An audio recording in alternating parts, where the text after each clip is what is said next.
దేవుడు అందరివాడు కదా, మరి యేసుని మాత్రమే ఎందుకు నమ్మాలి? ఆయన అందరి పాపాల కోసం చనిపోతే ఇక అందరికీ ఆటోమేటిక్గా మోక్షం వచ్చేస్తుంది కదా. మళ్ళీ నమ్మడం, బాప్తిస్మం తీసుకోవడం ఎందుకు? ఇదంతా మతం మార్చడానికి చేసే ప్రయత్నమా? ఇవి ఈరోజు సమాజంలో చాలామంది మేధావులు, యువకులు అడుగుతున్న చాలా ముఖ్యమైన లాజికల్ ప్రశ్నలు. నిజమే కదా, దేవుడు ప్రేమస్వరూపి అయితే నన్ను నమ్మితేనే స్వర్గం లేకపోతే నరకం అని కండిషన్లు ఎందుకు పెడతారు? అసలు సాల్వేషన్ అనేది ఆటోమేటిక్గా వస్తుందా, లేక మనం దాన్ని తీసుకోవాలా? ఈ వీడియోలో మతానికి సంబంధం లేని చాలా లోతైన లాజికల్ సత్యాన్ని మనం మాట్లాడుకోబోతున్నాం. దయచేసి ఈ వీడియోని స్కిప్ చేయకుండా చివరి వరకు చూడండి, ఎందుకంటే ఈ 7-8 నిమిషాలు మీ జీవితం పట్ల, దేవుని పట్ల మీకున్న దృక్పథాన్ని పూర్తిగా మార్చేయచ్చు. నమస్కారం, welcome to strength in grace. మేమీ వీడియో ద్వారా ఏ మతాన్ని కించపరచాలనో, ఎవరి మనోభావాలను దెబ్బతీయాలనో ఉద్దేశించలేదు. కేవలం బైబిల్లో ఉన్న సత్యాన్ని, దేవుని ప్రేమను లాజికల్గా వివరించడమే మా ఉద్దేశం. సత్యాన్ని తెలుసుకోవాలనే ఆశ ఉన్న ప్రతి ఒక్కరికి ఈ వీడియో అంకితం.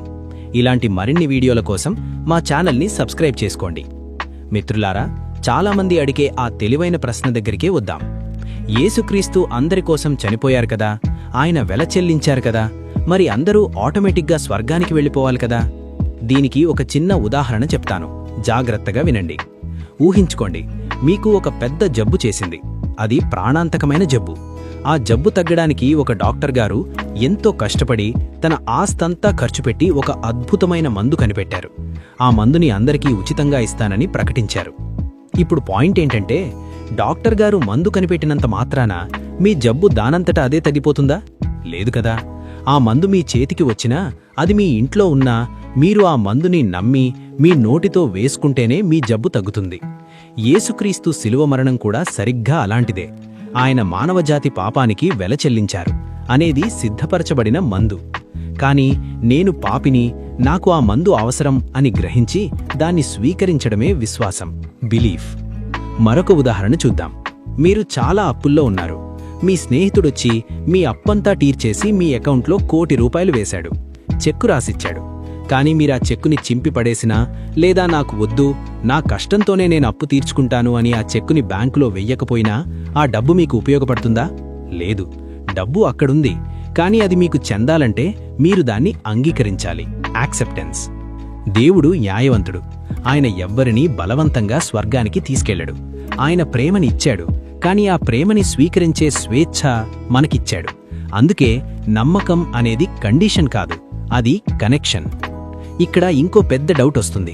సరేనండి, మరి నేను మంచి పనులు చేస్తున్నాను కదా, దానధర్మాలు చేస్తున్నాను, ఎవరికీ హాని చెయ్యట్లేదు, మరి నాకు మోక్షం రాదా? కేవలం యేసుని నమ్మితేనే వస్తుందా? ఇది అన్యాయం కదా? ఇది చాలా లోతైన ప్రశ్న. దీనికి సమాధానం తెలియాలంటే అసలు పాపం అంటే ఏంటో తెలియాలి.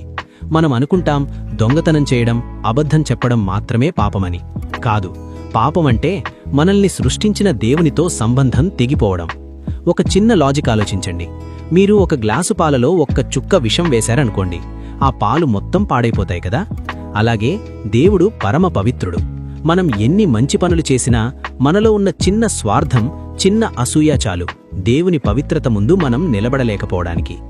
మనం చేసే మంచి పనులు, గుడ్ డీడ్స్ లేదా కర్మ మన సామాజిక బాధ్యత, కానీ అవి మన పాపాన్ని కడగలేవు. మురికి గుడ్డని మురికి నీళ్లతో శుభ్రం చేయలేం కదా? అలాగే పాపంతో ఉన్న మనిషి తన సొంత క్రియలతో తనను తాను రక్షించుకోలేడు.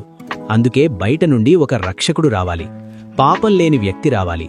ఆ వ్యక్తే యేసుక్రీస్తు. వేరే ఏ మతమైనా, ఏ ఫిలాసఫీ అయినా చూడండి, నువ్విది చెయ్యి, నువ్వది చెయ్యి, అప్పుడు నువ్వు దేవుని దగ్గరికి వెళతావు అని చెప్తాయి. కానీ ఒక్క బైబిల్ మాత్రమే చెప్తుంది, నువ్వు దేవుని దగ్గరికి రాలేవు, అందుకే దేవుడే నీ దగ్గరికి వచ్చాడు అని. This is not about religion, this is about love alone. చాలామంది అంటారు మీరు మతం మారుస్తున్నారు అని. మిత్రులారా, యేసుక్రీస్తు ఒక మతాన్ని స్థాపించడానికి రాలేదు, ఆయన మార్గం చూపించడానికి వచ్చారు. మతం అనేది మనిషి తయారు చేసుకున్న పద్ధతి, కానీ యేసుక్రీస్తు అనేది దేవుడు ఇచ్చిన పరిష్కారం. యేసుని నమ్మడమంటే మీ పేరు మార్చుకోవడం కాదు, మీ సంస్కృతిని వదిలేయడం కాదు. యేసుని నమ్మడమంటే, దేవా, నా సొంత శక్తితో నేను మోక్షాన్ని పొందలేను, నా పాపాలకు శిక్ష పడాలి, కానీ ఆ శిక్షను యేసు శిలువపై భరించారు అని నేను నమ్ముతున్నాను అని ఒప్పుకోవడం. ఎప్పుడైతే మీరిది నమ్ముతారో దేవుని ఆత్మ మీలోకి వస్తుంది. మీలో ఉన్న భయం పోతుంది, మీలో ఉన్న ద్వేషం పోతుంది. అందుకే మేం చెప్తున్నాం, ఇది మతం మార్పిడి కాదు, ఇది హృదయ మార్పిడి, ట్రాన్స్ఫర్మేషన్ ఆఫ్ హార్ట్. ప్రపంచంలో ఏ దేవుడైనా నా కోసం ప్రాణమివ్వి అని అడిగాడేమో కాని నీకోసం నేను ప్రాణం పెడతాను అని చెప్పిన ఏకైక దేవుడు యేసుక్రీస్తు మాత్రమే. ఆ ప్రేమను రుచి చూడమని మాత్రమే మేం కోరుతున్నాం. సో ఫైనల్గా మోక్షం పొందడానికి మనం ఏం చెయ్యాలి? చాలా సింపుల్.